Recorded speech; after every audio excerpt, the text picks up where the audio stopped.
Bismillahirrahmanirrahim.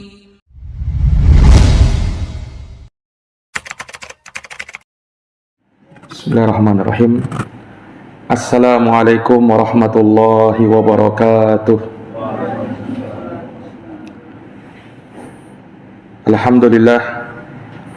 Alhamdulillahi rabbil alamin. Wa bihi nasta'inu ala umuri dunya waddin. Asyhadu an la ilaha illallah wahdahu la syarikalah, ilahul awwalin wal akhirin. Wa asyhadu anna Muhammadan abduhu wa rasuluh as-sadiqul amin. Sallallahu alaihi wa ala alihi wa sahbihi wa man tabi'ahum bi ihsanin ila yaumiddin wa sallama tasliman katsira.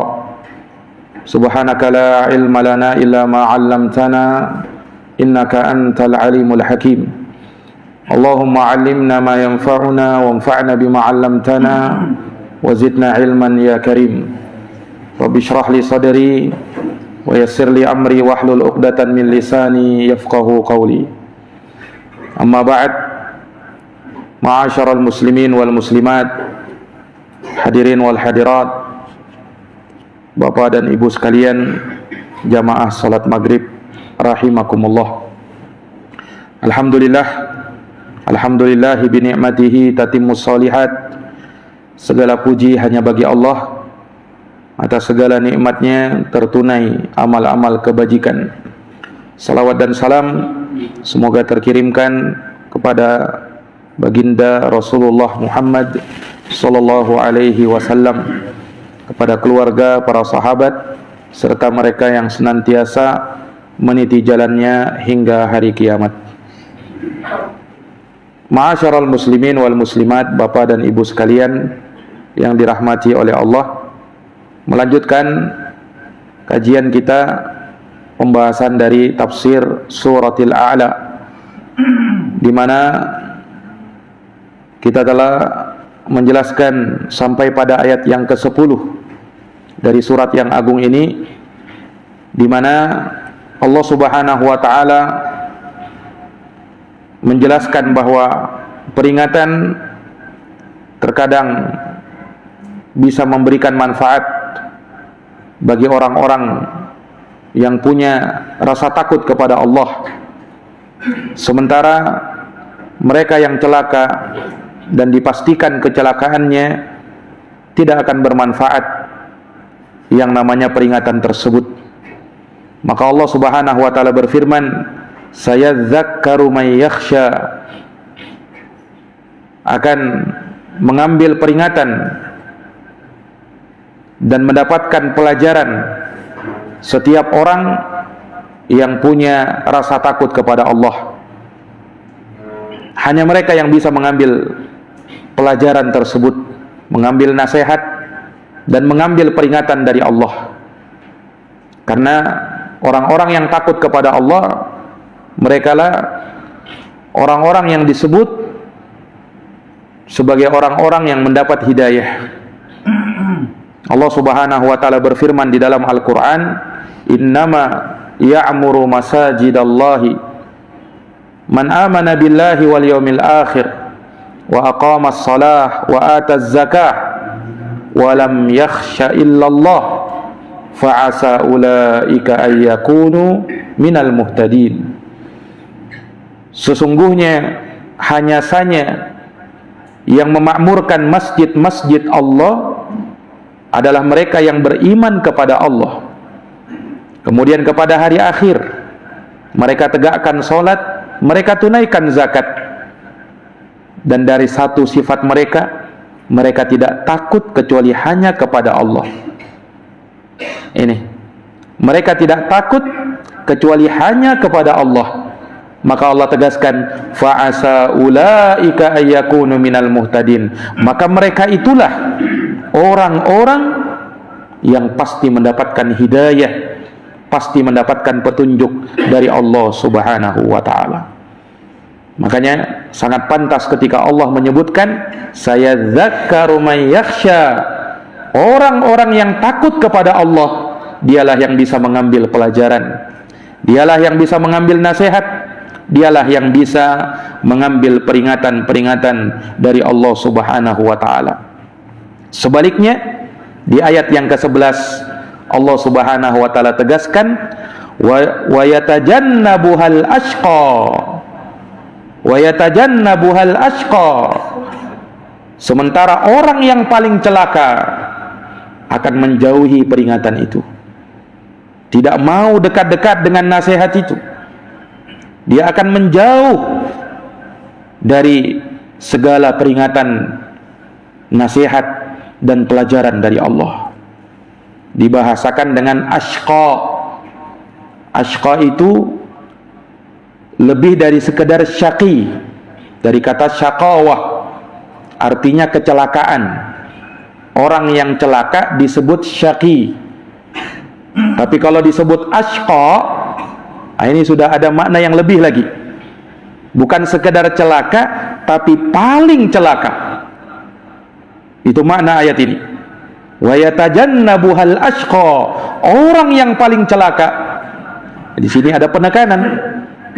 Sehingga bukan sekedar celaka dia, tapi paling celaka. Tatkala dia menjauhi apa? Peringatan dari Allah. Ketika dia menjauhi dan berpaling dari nasihat-nasihat Allah, ayat-ayat Allah tidak dia gubris, peringatan-peringatan Allah tidak dia pedulikan. Justru dia berpaling darinya. Ini para jamaah sekalian, hukuman bagi orang yang seperti ini, Allah pun akan berpaling darinya nanti pada hari kiamat. Allah tidak pedulikan dia dan akan dibuat buta pada hari kiamat. Itu hukuman Allah terhadap mereka-mereka yang melupakan ayat-ayat Allah dan tak peduli dengan ayat-ayat Allah. Allah Subhanahu wa taala berfirman di dalam Al-Qur'an, "Famanittaba'a hudaya fala yadhillu wala yashqa." Barang siapa yang mengikuti petunjukku, kata Allah, maka aku jamin dia tidak akan tersesat dan tidak akan sengsara. Dijamin oleh Allah kalau mau ikut hidayah dan petunjuk dari Allah. Wa man a'rada an dzikri, tapi sebaliknya, siapa yang berpaling dari peringatanku, fa inna lahu ma'isyatan dongka, maka baginya kehidupan yang sempit hidupnya. Wa nahsyuruhu yaumal qiyamati a'ma, dan di hari kiamat kami akan kumpulkan mereka dalam keadaan buta. Qala rabbi lima hasyartani a'ma wa qad kuntu basira. Dia pun protes. Wahai Tuhanku, mengapa kau kumpulkan aku dalam keadaan buta, padahal dulu ketika di dunia aku melihat? Maka Allah menjawab protesnya dia. Qala kadzalika atatka ayatuna fanasitaha. Demikianlah telah datang kepadamu ayat-ayat kami, tapi kau sengaja lupakan. Wa kadzalikal yauma tunsa. Nah, di hari ini, kata Allah, di hari kiamat ini engkau pun kami lupakan. Al jaza min jinsil amal. Balasan sesuai dengan jenis apa yang diperbuat dulu oleh seseorang ketika di dunia. Ketika dia dulu berpaling dari ayat Allah, berpaling dari peringatan Allah, nanti di hari kiamat Allah pun berpaling dari dia. Allah tidak peduli dengan dia di saat dia butuh pertolongan, di saat dia butuh bantuan, di saat dia butuh syafaat. Tidak ada yang peduli sama dia. Kenapa? Dulu di dunia juga dia begitu. Dia tidak peduli dengan peringatan, dia tidak peduli dengan nasihat, dia tidak peduli dengan ayat-ayat Allah. Allah balas dengan balasan yang setimpal. Nah, ini orang-orang yang paling celaka. Wa yatajannabuhal ashqa. Naam, mereka yang paling celaka akan jauh dari peringatan Allah Subhanahu wa ta'ala. Justru mereka berpaling, tidak mau dengar dan tidak suka mendengar. Mereka lalai darinya, dari peringatan-peringatan Allah.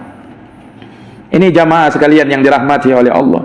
Ini terjadi bukan hanya pada umat Islam saja, bahkan sudah berlalu umat-umat sebelum kita, yang mereka pun seperti itu keadaannya. Lihat bagaimana Nabi Nuh alaihi salam ketika memberikan peringatan kepada kaumnya, apa yang terjadi? Allah Subhanahu wa ta'ala ceritakan dalam Quran bagaimana upaya usaha Nabi Nuh dalam berdakwah. Allah berfirman menghikayatkan ucapan doa Nabi Nuh alaihi salam, Rabbi inni da'auti qaumi layla wa nahara falam yazidhum du'ai illa firara wa inni kullama da'autuhum litaghfira lahum ja'alu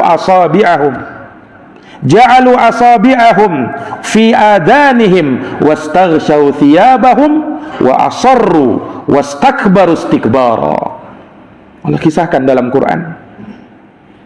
Nabi Nuh berkata, wahai Tuhanku, sesungguhnya aku mendakwahi kaumku siang dan malam, terus aku mengajak mereka, terus aku menasihati mereka, terus aku memberi peringatan kepada mereka, tapi apa? Falam yazidhum du'ai illa firara. Seruanku kepada mereka tidak menambah iman mereka, justru mereka lari dari peringatanku, kata Allah. Kata Nabi Nuh alaihi salam, justru mereka lari, tidak mau dengar dengan Nabi Nuh. Lebih parahnya lagi, kata Nabi Nuh alaihi salam, wa inni kullama da'autuhum, ya Allah, ini Nabi Nuh mengadu kepada Allah, setiap kali aku mendakwahi kaumku, litaghfira lahum, agar mereka beriman dan engkau ampuni dosa mereka, apa yang mereka lakukan? Apa yang kaumku lakukan? Ja'alu asabi'ahum fi adanihim. Mereka langsung menjadikan jari-jari mereka di dalam kuping-kuping mereka. Mereka tutup telinga mereka. Nabi Nuh berdakwah, mereka tutup telinga, tak mau dengar. Itu yang mereka lakukan. Wastaghshaw thiyabahum. Bahkan apa? Saking mereka tidak mau dengar, itu baju mereka ini, Pak, mereka naikkan ke atas untuk menutup wajahnya. Jadi bukan hanya telinga yang ditutup, wajahnya pun dia tutup.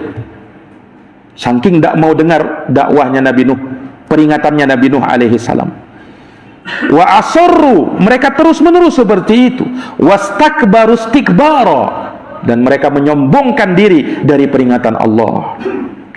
Makanya orang-orang yang ikut beriman kepada Nabi Nuh alaihi salam tidak banyak. Hanya mereka yang ikut di atas perahunya Nabi Nuh. Kaumnya yang kafir begitu banyak. Bahkan anaknya sendiri ikut kepada rombongan orang-orang kafir. Subhanallah. Ini para jamaah sekalian yang dirahmati oleh Allah, ini menunjukkan kepada kita ada orang-orang yang seperti ini. Peringatan itu sudah tidak bermanfaat lagi bagi dirinya.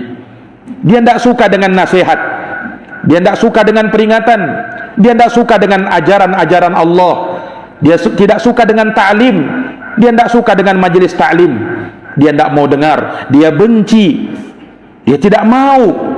Ada yang seperti itu. Ini para jamaah yang dirahmati dan dimuliakan oleh Allah. Bahkan kalau dia dengar, dia merasa gelisah. Harusnya ketika mendengarkan nasihat peringatan tenang hatinya. Tapi ada sebagian orang justru ketika dapat nasihat, justru ketika dapat peringatan, gelisah hatinya. Ada orang yang seperti ini. Inilah yang dimaksud dalam ayat yang ke-11 ini. Wa yatajannabuhal ashqa. Orang yang paling celaka akan jauh dari peringatan itu, akan jauh dari pelajaran itu, akan jauh dari nasihat itu. Para jamaah yang dirahmati dan dimuliakan oleh Allah, mungkin kita bertanya, apa sebab kenapa hati mereka begitu kerasnya? Apa sebab kenapa mereka begitu bencinya terhadap peringatan-peringatan Allah? Bukankah peringatan Allah memberikan manfaat? Naam, peringatan Allah bermanfaat, tapi bagi mereka yang takut, bagi mereka yang bertakwa kepada Allah Subhanahu wa ta'ala. Jangankan mendengarkan puluhan, ratusan, bahkan ribuan ayat, mendengarkan satu ayat saja bagi orang yang takut itu sudah cukup akan membuktikan keimanan mereka dan akan memberikan pelajaran yang berharga pada diri mereka. Makanya pernah disebutkan di dalam riwayat tentang keislamannya sahabat Jubair bin Mut'im radhiyallahu an. Beliau bercerita ketika beliau dulu masih dalam keadaan musyrik, tidak suka dengan Islam, tidak suka dengan Nabi Muhammad sallallahu alaihi wasallam. Tapi subhanallah, hidayah menyapa Jubair bin Mut'im karena beliau mendengar satu ayat saja yang dibacakan oleh Nabi dalam surat At-Tur. Tidak sengaja lagi dia dengar. ketika sholat maghrib, Nabi sholat maghrib, terdengar oleh Jubair bin Mut'im satu ayat yang dibaca oleh Nabi SAW. Ayatnya berbunyi, am khuliqu min ghairi syai'in am humul khaliqun am khalaqus samawati wal ard bal la yuqinun. Ini ayat ini menjadi hidayah, langsung masuk Islam ketika itu.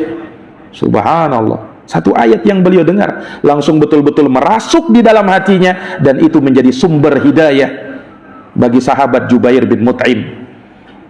Apa makna ayat ini? Ini sebagai bentuk bantahan kepada akidah keyakinan orang-orang musyrikin, di mana mereka tidak meyakini akan adanya hari kebangkitan, bahwa mereka tercipta begitu saja. Maka Allah Subhanahu wa taala di dalam ayat ini berfirman, am khalaqu min ghairi syai'in am humul khaliqun. Apakah mereka tercipta tanpa dari sesuatu, atau mereka yang menciptakan diri mereka sendiri? Pertanyaan supaya orang berpikir. Am khalaqus samawati wal ard bal la yuqinun. Atau mereka yang menciptakan langit dan bumi ini, bahkan mereka sebenarnya tidak yakin. Maka Jubair bin Mut'im ketika mendengarkan ini ayat, kata beliau, kada qalbi yatir, hampir-hampir jantungku itu terbang mendengarkan ini ayat.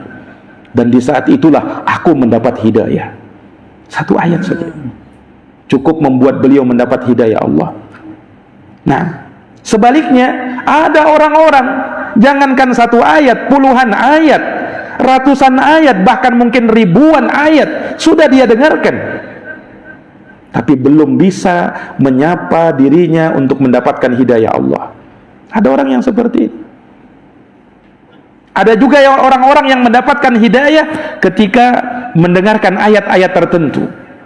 Ada seorang musyrik, seorang yang kafir, kemudian menyatakan imannya ketika dia mendengarkan ayat di dalam Al-Quran, fawailul lilladina yaktubuna alkitaba biaydihim thumma yaquluna hadha min indillah liyashtaru bihi thamanan qalila fawailul lahum mimma katabat aydihim wa wailul lahum mimma yaksibun.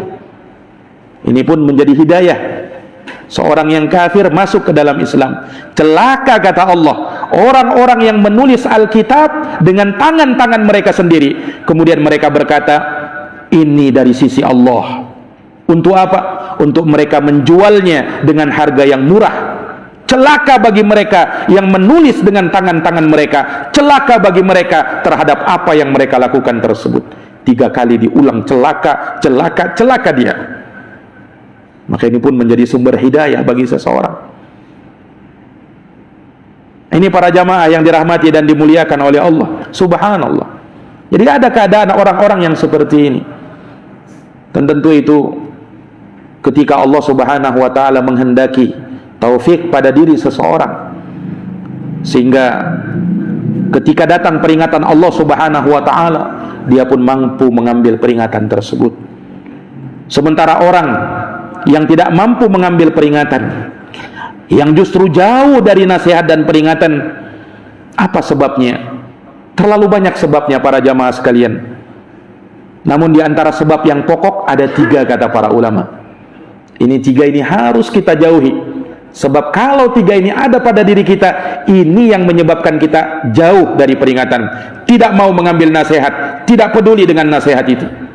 Ada 3 kata para ulama. Yang pertama, al-kibru, kesombongan.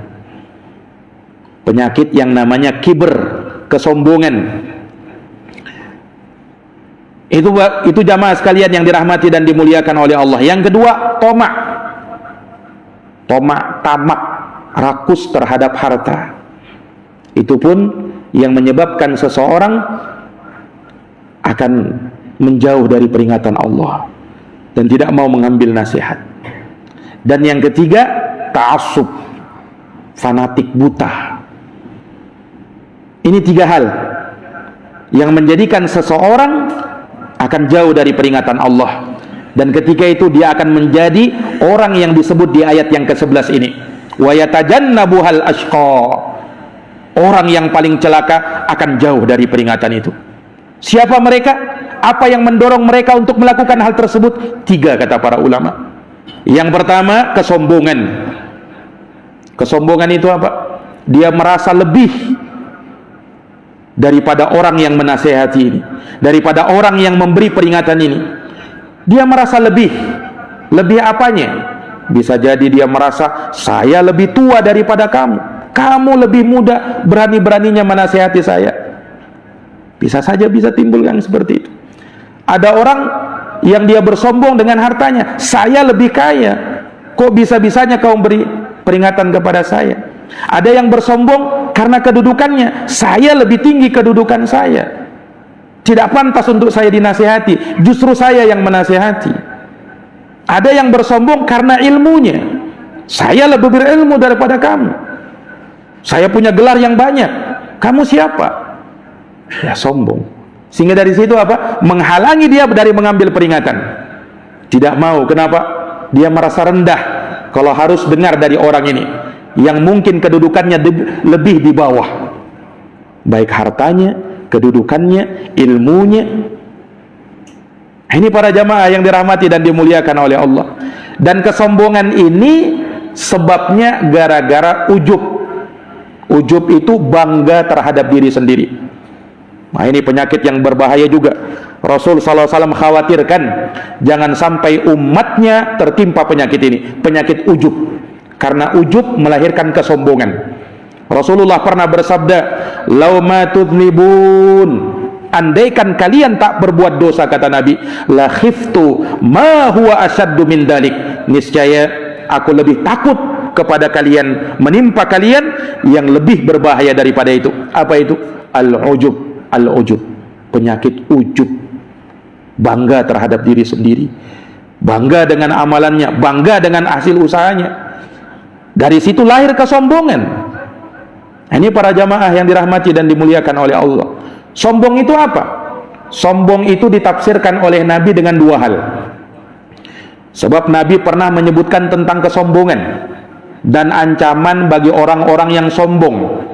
Dalam hadis yang diriwayatkan oleh Bukhari dan Muslim, Rasul sallallahu alaihi wasallam bersabda, "La yadkhulul jannata man kana fi qalbihi misqala darratin min kibrin."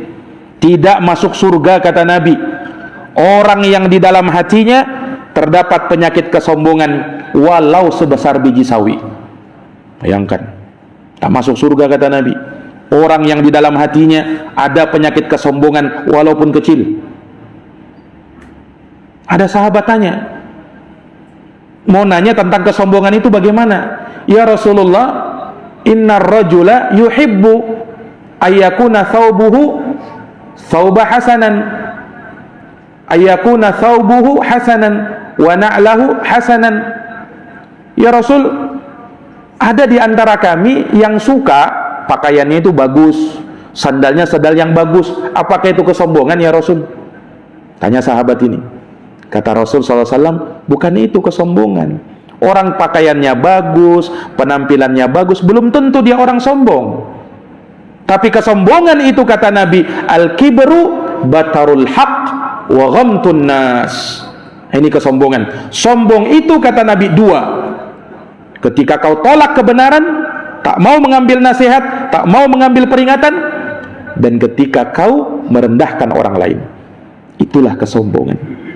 Dan kesombongan yang paling besar, kesombongan jenis yang pertama, ketika dia menolak kebenaran. Ini kesombongan yang paling berbahaya. Sebab dengan itu dia akan terhalang dari ilmu yang bermanfaat. Dia akan tidak tunduk dengan ilmu yang bermanfaat, dengan ayat-ayat Allah Subhanahu wa ta'ala. Sebab itulah ilmu. Ketika dia sombong, maka dia tidak mau mendengarkan peringatan dan mendengarkan ayat-ayat Allah.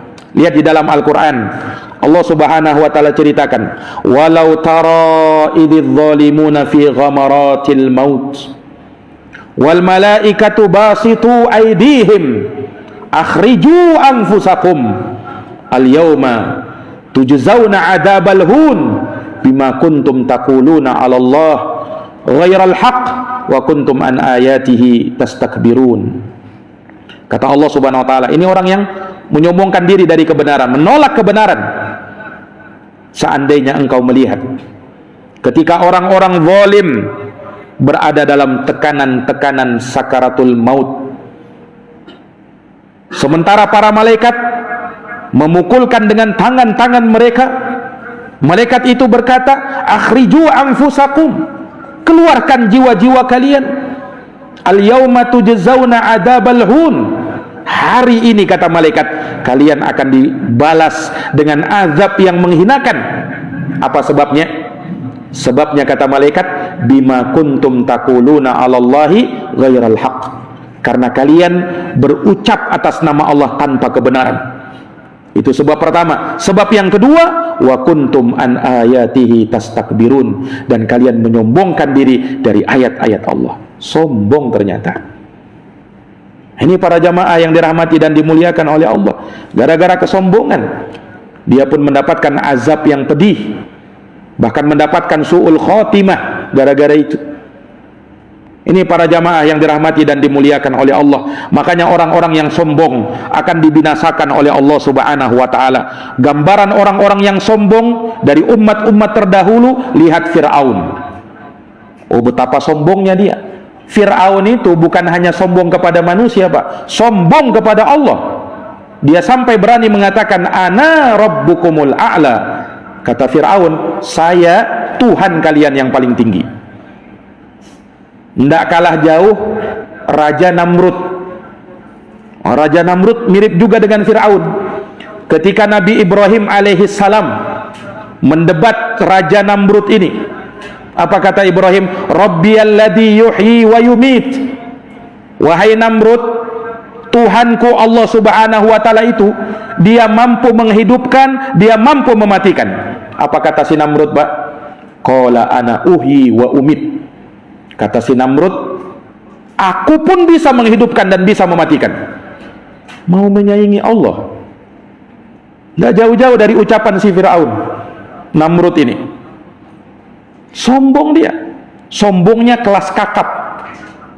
Bukan lagi bersombong kepada manusia, sombong kepada Rabbul Alamin. Subhanallah. Para jamaah yang dirahmati dan dimuliakan oleh Allah, apa kesudahan mereka? Dihancurkan oleh Allah Subhanahu wa ta'ala. Tidak ada berbekas. Iya. Kerajaan mereka, Fir'aun yang sombong seperti itu. Nah, demikian pula Qarun, sombong dengan harta bendanya, ditenggelamkan ke dalam bumi. Tak bisa. Sombong dari kebenaran, luar biasa dosanya. Bahkan terkadang dinampakkan hukumannya di dunia sebelum nanti hukuman di akhirat kalau dia tidak segera bertaubat kepada Allah. Disebutkan, Mbak, kisahnya orang itu di masa Nabi SAW. Ada orang ketika Nabi SAW lewat, ditegur sama Nabi. Orang ini makan dengan tangan kiri. Ditegur sama Nabi, ya fulan, qul biyaminik. Wahai fulan, makan dengan tangan kanan. Tidak boleh makan dengan tangan kiri. Ditegur sama Nabi, Pak. Apa kata orang ini? Orang ini sebenarnya mampu, dia mampu dengan tangan kanannya, tapi dia sombong aja, tidak mau ditegur. Ada orang seperti itu, Pak. Ketika dia ditegur, tidak suka dia ditegur sama orang, padahal tahu salah, tapi memang tidak suka dengan teguran itu. Seakan-akan dia menganggap hina, ini saya kok rendah sekali ini ditegur ini. Ada orang seperti itu. Sama orang ini, ketika ditegur sama Nabi, apa dia katakan? Mastata'tu. Enggak, aku tidak bisa angkat tangan kananku, dia bilang. Padahal dia mampu. Tapi dia tidak suka dengan teguran Nabi tadi. Dia menganggap dengan teguran itu seakan-akan dia dihinakan. Apa kata Nabi? Wala mastata'ta. Kalau begitu, engkau tidak akan mampu selama-lamanya mengangkat tangan kananmu. Disebutkan dalam hadits itu, seketika itu juga tangannya jadi lumpuh. Tidak bisa diangkat tangan kanannya. Ini gara-gara sombong. Allah tampakkan ketika itu juga hukuman bagi orang ini, menyombongkan diri terhadap Nabi SAW. Ini kesombongan yang paling besar. Iya. Kalau sudah menyombongkan kaitannya dengan ayat-ayat Allah, hadits-hadits Rasulullah SAW, jangan pernah kita sombongkan diri kita di hadapan ayat-ayat Allah dan hadits-hadits Rasulullah. Kalau tidak mau dihukum seperti hukuman itu, sombong. Para jamaah yang dirahmati dan dimuliakan oleh Allah. Jadi al-kibru batarul haq. Sombong itu adalah menolak kebenaran. Itu tafsiran yang pertama. Tafsiran yang kedua, wa ghamtun nas, dan merendahkan orang lain. Nah, ini juga kesombongan. Dia rendahkan orang lain karena dia merasa besar di hadapan orang lain. Dia merasa punya ini dan itu. Dia rasa punya kekuatan, sementara orang lain dia lemah. Para jamaah yang dirahmati oleh Allah, tidak pantas untuk kita sombong. Apa yang mau kita sombongkan? Kita ini milik Allah. Harta yang ada pada kita milik Allah. Jabatan yang ada pada kita titipan dari Allah. Kita makhluk yang lemah. Kita makhluk yang fakir, yang butuh kepada Allah. Apa yang ada bersama kita itu hanya titipan dan pemberian dari Allah Subhanahu wa taala. Apa yang mau kita sombongkan? Sebagian ulama mengingatkan manusia dalam rangka untuk mengingatkan manusia supaya tidak sombong. Kata mereka apa? Ingat, kamu itu wahai manusia keluar, maaf, dari kemaluan dua kali, dari laki-laki dan dari perempuan. Maka apa yang mau kau sombongkan? Kata para ulama, supaya kita ingat. Nah, tidak ada yang pantas untuk kita sombongkan. Kemudian di hadapan orang lain sama kita dengan dia, tercipta dari sesuatu yang sama. Sementara apa yang ada bersama kita itu titipan dari Allah Subhanahu wa taala. Maka tidak sepantasnya untuk kita menyombongkan diri dengan kelebihan yang Allah berikan kepada kita. Harusnya kita tawadhu, merendah diri, rendah hati. Karena orang yang rendah hati akan semakin diangkat derajatnya oleh Allah. Wa ma tawadhu'a ahadun lillah illa rafa'ahu Allah. Tidaklah seseorang tawadhu, rendah hati, melainkan Allah akan mengangkat derajatnya. Sementara orang yang sombong, dia mengangkat-ngangkat dirinya, maka akan dijatuhkan oleh Allah sejatuh-jatuhnya. Ini para jamaah sekalian, ini penyakit pertama yang membuat orang itu jauh dari peringatan. Yang kedua, penyakit yang kedua, tomak, yaitu tamak terhadap dunia, rakus terhadap harta. Subhanallah, ini pun dari perkara yang bisa membuat orang jauh dari kebenaran, membuat orang akan jauh dari peringatan Allah Subhanahu wa taala. Dikisahkan, Pak, diceritakan dalam tafsir Imam Al-Qurtubi rahimahullahu taala, dahulu ada seorang munafik tinggal di kota Madinah. Jadi ceritanya, orang munafik ini dia bertetangga dengan seorang muslim yang miskin. Tetangganya ada seorang muslim miskin, si munafik ini. Si munafik ini dia punya pohon korma, satu pohon korma, tetapi pohon kormanya itu di dekat tanah tetangganya yang miskin ini, muslim yang miskin ini. Nah, ketika pohon kormanya berbuah, buahnya itu agak condong ke tanah tetangganya yang muslim ini, buah kormanya itu. Nah, disebutkan ketika sudah berbuah matang, kemudian diterpa oleh angin, terkadang buah kormanya itu jatuh ke tanah tetangganya. Maka tetangganya yang miskin ini melihat ada kurma, diambilnya lah kurma itu. Dia makan, dia kasih sama anak-anaknya. Ditahu sama si munafik ini, dia terima, dia marah besar, dia laporkan kepada Nabi SAW. Dia laporkan kepada Nabi SAW bahwasanya ini mengambil kurma saya. Apa kata Nabi SAW kepada dia? Orang muslim yang tetangganya ini miskin memang, tidak punya apa-apa. Dia lihat ada kurma di situ jatuh, bukan dia ambil, jatuh di situ dia ambil, dia kasih keluarganya, dia kasih anak-anaknya yang kelaparan. Maka Nabi SAW bersabda kepada munafik ini, fahallaka an u'tiyaka nakhlatan fil jannah badalaha. Nabi tawarkan kepada dia, wahai fulan, inginkah engkau mengikhlaskan kurma itu untuk dia? Sebagai gantinya engkau akan mendapatkan yang seperti itu di dalam surga, kata Nabi. Nabi janjikan dia seperti itu. Inginkah kau ikhlaskan itu kurma itu? Kau berikan saja. Sebagai gantinya bagimu yang seperti itu di dalam surga. Nabi yang sebutkan ini. Apa kata si munafik ini, Pak? Apa kata dia? Abi'u ajilan bi'ajil la af'al.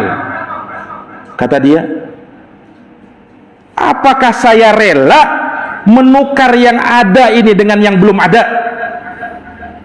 Janjinya Nabi itu kan belum ada. Apakah saya rela menukar ini yang sudah ada, yang di depan mata, dengan apa yang kau janjikan yang belum ada itu? Subhanallah. Ini orang munafik begini, Pak. Tidak rela dia hartanya tadi, kurmanya yang beberapa butir jatuh itu dimakan seorang muslim ini, padahal Nabi janjikan akan digantikan dengan surga bagimu. Mau tidak kamu begitu? Tidak mau dia, Pak. Aku tidak mau. Karena apa yang kau janjikan itu belum pasti, dia bilang. Sementara ini yang di depan mata. Saking apa? Rakusnya dia dengan dunia, hartanya. Tak mau dia. Subhanallah. Akhirnya apa, Pak? Peristiwa ini akhirnya jadi viral, tersebar di kalangan sahabat. Ada masalah apa? Ada ribut-ribut apa ini? Diceritakanlah masalahnya. Ini munafik, tidak rela kebunnya ini, apa namanya, pohonnya ini, kurma satu pohon aja, itu pun beberapa butir saja diambil sama si muslim yang miskin ini, kasihan. Tidak rela dia permasalahkan, kasusnya jadi besar. Nah, didengarkan, Pak, oleh sahabat Utsman bin Affan radhiyallahu anhu. Nabi janjikan kan sama si munafik ini, kalau kau rela, kalau kau mau, sebenarnya ku janjikan bagimu surga, kau akan dapatkan yang seperti itu di surga. Dia tidak mau. Apa yang dilakukan oleh Utsman? Dia datang kepada Nabi, ya Rasulullah, biar aku ganti ini satu kurma ini, satu pohon kurma itu dengan kebun kurma yang aku miliki sebagai gantinya, asalkan aku dapat apa? Bahagian di surga. Maka Utsman tukar, Pak, dengan kebunnya. Allahu Akbar. Nah, satu pohon kurma tadi ditukar sama Utsman dengan kebun kurmanya. Kenapa? Karena Utsman radhiyallahu anhu melihat apa yang ada di dunia ini tidak ada artinya. Nabi sudah janjikan dengan surga ini. Tidak ada artinya kebun kurmaku itu. Bahkan walaupun ditukar dengan satu pohon kurma saja. Akhirnya Utsman ganti dengan kebun kurmanya. Selesai masalahnya. Nah, subhanallah. Tapi lihat orang-orang yang apa namanya, rakus terhadap dunia. Apa? Tidak mau dia, Pak. Tidak mau ditukar beberapa hartanya itu dengan apa? Janji di surga Allah. Padahal Nabi yang janjikan ini. Nah, orang munafik memang tidak percaya dengan Nabi SAW, sehingga dia berkata begitu. Subhanallah. Tapi ini cukuplah menjadi dalil bagi kita bahwasanya orang-orang yang tamak terhadap dunia ini terkadang membuat ia akan jauh dari peringatan Allah, jauh dari nasihat-nasihat Allah Subhanahu wa ta'ala.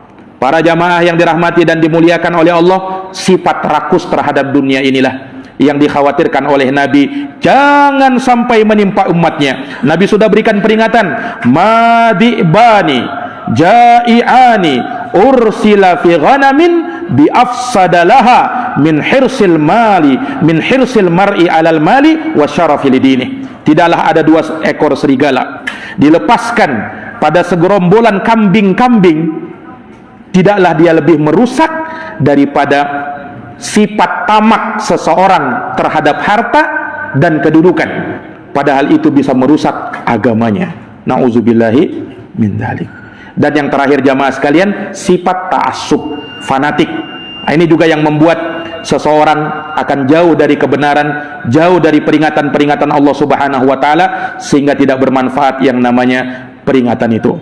Para jamaah yang dirahmati dan dimuliakan oleh Allah, maka ini yang bisa kami sampaikan dari pemaparan tafsir ayat yang ke-11 dari surat Al-A'la. Semoga kita bisa ambil manfaatnya, kita bisa ambil pelajarannya, dan semoga Allah Subhanahu wa ta'ala senantiasa memberikan keteguhan dan keistiqomahan bagi kita di dalam agama ini. Jazakumullah khairan atas perhatiannya, mohon maaf atas segala kekurangannya. Subhanakallahumma wa bihamdika asyhadu an la ilaha illa anta astaghfiruka wa atubu ilaik. Subhana rabbika rabbil izzati amma yasifun wa salamun alal mursalin walhamdulillahi rabbil alamin. Wassalamu alaikum warahmatullahi wabarakatuh.